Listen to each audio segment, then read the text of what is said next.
Hello' everyone, Jyoti Gogoi অন্য এটি ভিডিঅ'লৈ আপোনালোকক পুনৰবাৰ স্বাগতম জনাইছোঁ। মই আজি আপোনালোকলৈ লৈ আহিছোঁ এটা খৰিচা আচাৰৰ ৰেচিপি। আপোনালোকে ভিডিঅ'টো শেষলৈকে চাব। মই ভলুকা বাঁহৰ দুটা গাজ লৈ লৈছোঁ। গাজ দুটাৰ ওপৰখিনি ভালদৰে গুচাই ল'লোঁ। কোমল অংশটো লৈ লৈছোঁ। তাৰপিছত ভালদৰে ধুই ল'লোঁ। মই এখন ৰুকনি লৈ লৈছোঁ। ৰুকনিখনেৰে গাজ দুটা ৰুকি ল'ম। ৰুকনিয়ে ৰুকিলে গাজৰ শ্বেপটো বহুত ধুনীয়া হ'ব।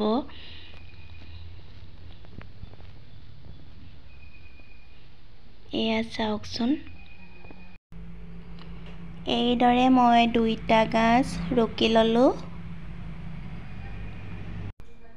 এতিয়া মই এটা বৈয়াম লৈ লৈছোঁ। গাজখিনি বৈয়ামটোত এইদৰে ভৰাই লৈছোঁ।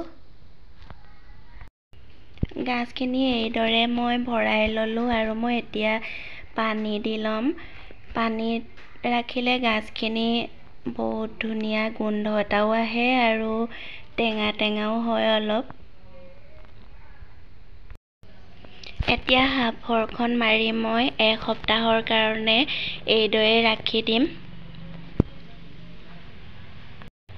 খৰিচাৰ আচাৰ বনাবলৈ একেবাৰে সহজ, বহুত বস্তুৰ প্ৰয়োজন নাই। এয়া চাওকচোন, এসপ্তাহৰ পাছত খৰিচাখিনিৰ ৰংটো একেদৰে আছে আৰু ইয়াৰ পৰা এটা বহুত ধুনীয়া গোন্ধ ওলাইছে। এতিয়া মই এটা বাচনত খৰিচাখিনি বাকি ল'ম।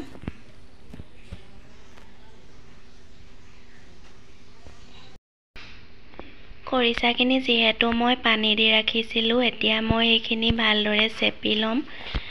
যিমান পাৰোঁ ইমান টানকৈ চেপিম, যাতে পানীটো থাকি নাযায়। এইদৰে মই আটাইখিনি খৰিচা চেপি ল'ম। এয়া চাওকচোন, মই আটাইখিনি খৰিচা এইদৰে চেপি ল'লোঁ। এতিয়া মই ইয়াতে অকণমান হালধি পাউডাৰ দি লৈছোঁ। আৰু এতিয়া মই এইখিনি ভালদৰে হাতেৰে মিক্স কৰি ল'ম। আৰু পাতলকৈ মেলি মই 2 ঘণ্টাৰ কাৰণে এইখিনি ৰ'দত দি ল'ম। এয়া চাওকচোন, 2 ঘণ্টা ৰ'দত দিয়াৰ পাছত ইয়াৰ এক্সট্ৰা পানীখিনি শুকাই গৈছে। এতিয়া খৰিচাখিনি মই এটা বাটিত লৈ লৈছোঁ।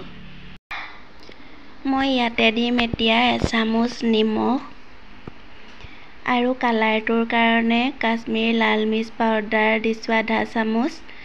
আৰু মই বৈয়ামত এইদৰে ভোট জলকীয়া ৰাখিছিলোঁ, তাৰে জলকীয়া দিছোঁ এচামুচ। আৰু কেঁচা মিঠাতেল দিছোঁ নিজৰ জোখমতে। এতিয়া এইখিনি মই ভালদৰে মিক্স কৰি ল'ম। মই মছলা ব্যৱহাৰ কৰা নাই। খৰিচা আৰু ভোট জলকীয়াৰ গোন্ধটোৱে বহুত ধুনীয়া হয়। মছলা দিলে ইয়াৰ গোন্ধটো নাইকিয়া হৈ যাব। খৰিচা আচাৰ বনাবলৈ একেবাৰে সহজ। আপোনালোকেও যদি এইদৰে বনাই খোৱা নাই, তেনেহ'লে বনাই খাই চাবচোন এবাৰ। খাবলৈ বিৰাটেই টেষ্টি হয়।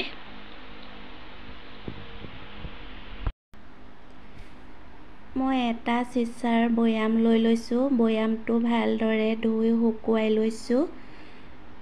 এতিয়া মই ইয়াতে আচাৰখিনি ভৰাই ল'ম।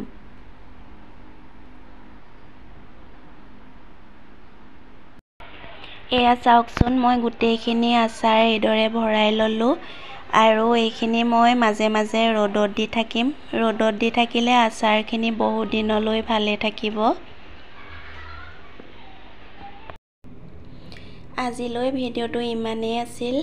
আপোনালোকে যদি মোৰ ভিডিঅ'টো প্ৰথমবাৰৰ বাবে চাইছে, তেনেহ'লে প্লিজ মোৰ চেনেলটো ছাবস্ক্ৰাইব কৰি দিব আৰু কাষতে থকা বেল আইকনটো ক্লিক কৰি দিব। তেতিয়া আহিব লগা ভিডিঅ'সমূহৰ ন'টিফিকেশ্যন অতি সোনকালে পাই থাকিব।